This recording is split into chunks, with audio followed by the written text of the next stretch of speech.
ایک یہ کہتے ہیں کہ سنا ہے کہ یہ مصلی جب ہم نماز پڑھ دیں تو اس کا کونا موڑ دیں، ورنہ بعض کہتے ہیں موڑ دو، بعض نہیں، کیا حکم ہے؟ دیکھیں بعض لوگ یہ کہتے ہیں کہ جی کونا موڑ دیں ورنہ شیطان اس پہ نماز پڑھے گا۔ یہ بڑے بھولے لوگ ہوتے ہیں، اگر شیطان کو نماز پڑھنی ہوتی تو وہ اللہ کی نافرمانی کیوں کرتا، اور اگر اس کو پڑھنی ہوتی تو پھر آپ کی امامت میں کیوں نہ پڑھ دیتا، وہ آپ کو کیوں روکتا ہے نماز سے؟ وہ اس کو نماز کا بالکل سجدہ نہیں کرتا ہے۔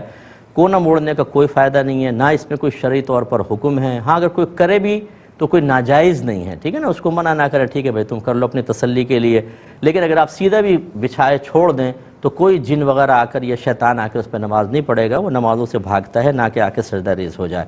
ایک انہوں نے کہا کہ جیسے کہ سنا گیا ہے کہ دوران اذان کچھ نہیں پڑھ سکتے، تو کبھی ایسا ہوتا ہے ہم فجر میں اٹھتے ہیں، دور کی آوازیں آ رہی ہوتی ہیں اذانوں کی، ہلکی ہلکی، قریبی مسجد کی نہیں آتی، تو کیا ہم دعائیں پڑھ سکتے ہیں؟ بالکل بہن پڑھ سکتے ہیں۔ وہ تو اس لیے ہے کہ آپ کوئی ایسا کام نہ کریں کہ ایسا لگے جیسے آپ اذان کی پرواہ نہیں کر رہے ہیں، وہ دعوت دے رہا ہے حی علی الصلاح حی علی الفلاح، اور آپ اس کی دعوت سے اعراض کر رہے ہیں، منہ پھیر رہے ہیں۔ یہ منافقین کا طریقہ تھا۔ اس مشابہت سے بچنے کے لیے علماء نے یہ بیان فرمایا۔ تو جب ایک اذان آپ سن لیتے ہیں، اسی لیے ایک اذان آپ نے اچھی غور سے سن لی، اس کے بعد بہت ساری اذانیں ہو رہی ہوتی ہیں، ایک 2 منٹ بعد دیتا ہے، 1 3 منٹ، تو کیا سب کے درمیان خاموش رہیں گے؟ نہیں، ایک کوئی اذان آپ غور سے سن لیں، اس کے جواب دے دیں، بس ٹھیک ہے۔ اور جیسے کہ آپ کہہ رہے ہیں ابھی اپنی مسجد کی اذان نہیں ہوئی، قریبی دور سے آوازیں آ رہی ہیں، آپ دعائیں وغیرہ پڑھتی رہیں، جب قریبی اذان کی ہو تو اس کو غور سے سن لیں۔ اس بات کا ہمیں مکلف نہیں بنایا کہ اگر 50 اذانیں ہو رہی ہیں 2 منٹ کے فرق کے ساتھ، تو آپ بالکل بیٹھے رہیں، پہلے پوری 50 ختم ہوں، اس کے بعد کچھ پڑھیں۔ یہ اس طرح کچھ بھی نہیں ہے، اور جو اس کی اصل وجہ تھی وہ بھی میں نے آپ کو شروع میں بتا دی ہے۔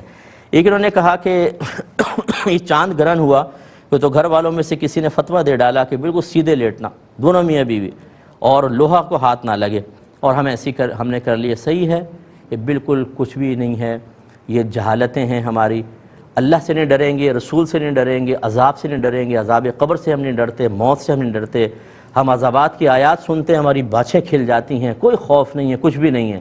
ان بے سروپا باتوں کے لیے بالکل اٹینشن، پوری رات آپ کو سیدھے لٹا دیا، زوجہ بھی لیٹی ہے، آپ بھی لیٹے ہوئے ہیں، اس کو فالو کر رہے ہیں۔ قرآن و حدیث کو فالو کرنے کا بالکل ہمیں ذہن نہیں بنتا ہے، یہ ہمارے دلوں کو خوفزدہ کر دیتے ہیں، اور جو اللہ اور رسول کے پیغامات جو دل ہلا دینے والے ہیں ان سے ہمارا کوئی اثر ہم قبول نہیں کرتے، ہمارے قلب پہ کچھ بھی اثر نہیں ہوتا۔ اس کا مطلب ہے کہ ہمارا دل مریض ہے، ہمارا باطن جہالت سے بھرا ہوا ہے۔ اس لیے اس قسم کی باتوں کے کوئی اصل نہیں ہے، کچھ بھی نہیں ہے۔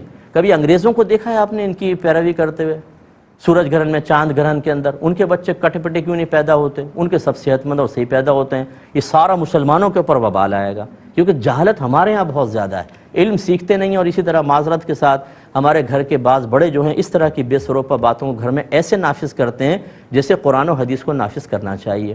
یہ بدعتیں جب نافذ ہو جاتی ہیں، دنیا سے رخصت ہو جاتے ہیں، نسلوں کے اندر وائرس سرایت کر کے چلا جاتا ہے، اور ان کے لیے ہو سکتا ہے، اللہ نہ کرے لیکن ہو سکتا ہے عذاب قبر کا سبب بنے، کیونکہ جو جہالت اور بدعت کو عام کر کے چلے جائے۔ میرے نبی نے فرمایا جو ہمارے اس دین میں کوئی برا طریقہ جاری کرے گا، قیامت تک جتنے لوگ اس پر عمل پیرا ہوتے رہیں گے، اس شروع کرنے والے کے اوپر اس کا وبال ہوگا، اس طرح کہ ان کے گناہ میں کمی بھی نہیں ہوگی، ساروں کا گناہ اس شروع کرنے والا۔